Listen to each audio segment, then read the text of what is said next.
Hello guys, welcome to cook with Riya. આપણે અહીંયા ખાંડવી બનાવવા માટે સૌ પ્રથમ 1 વાડકી જેટલો ચણાનો લોટ એડ કર્યો છે. ત્યારબાદ તેમાં 1 ટેબલસ્પૂન જેટલી હળદર એડ કરીશું અને સ્વાદ અનુસાર તેમાં મીઠું એડ કરીશું.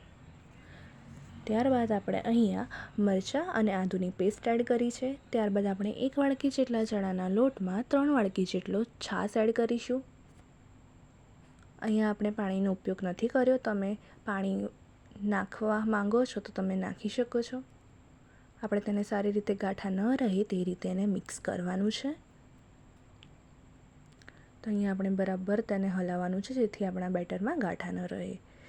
બેટર તૈયાર થઈ ગયા બાદ એક પેનમાં આપણે બેટરને એડ કરી લઈશું અને લો ફ્લેમ ઉપર આપણે એને એક જ સાઈડ હલાવીશું.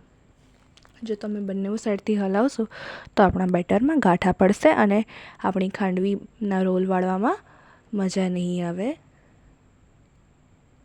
અહીંયા આપણે એકદમ સારી રીતે તેને સતત હલાવતું રહેવાનું છે. તો અહીંયા તમે જોઈ શકો છો આપણું બેટર થોડું થીક થવા લાગ્યું છે.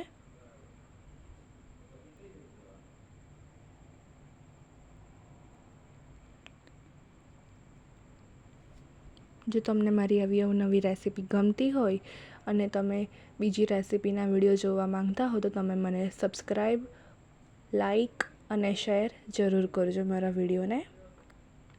તો આપણે અહીંયા જોઈ શકો છો આપણું બેટર એકદમ થીક થઈને રેડી થઈ ગયું છે.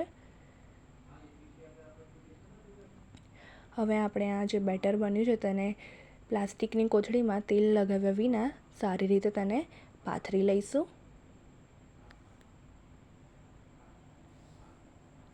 તમે અહીંયા થાળી પર પણ તેને પાથરી શકો છો. ત્યારબાદ આપણે એને કટ કરી લઈશું અને 5-7 મિનિટ બાદ ઠંડુ થયા બાદ આપણે તેના રોલ વાળીશું. તો જો એકદમ પતલા અને બહાર જેવા રોલ બન્યા છે ને.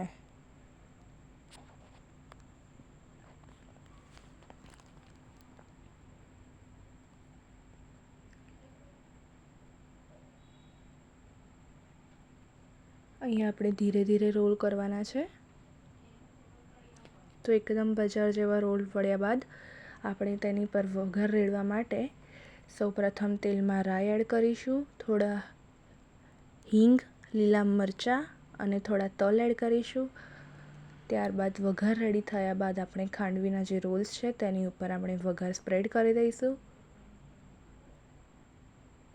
ત્યારબાદ આપણે થોડા ધાણા છે તેને સ્પ્રિંકલ કરીશું. તો તમે અહીંયા કોપરાનું છીણ પણ એડ કરી શકો છો. તો બજાર જેવી મસ્ત ખાંડવી બની છે ને. Thanks for watching my video. Bye bye.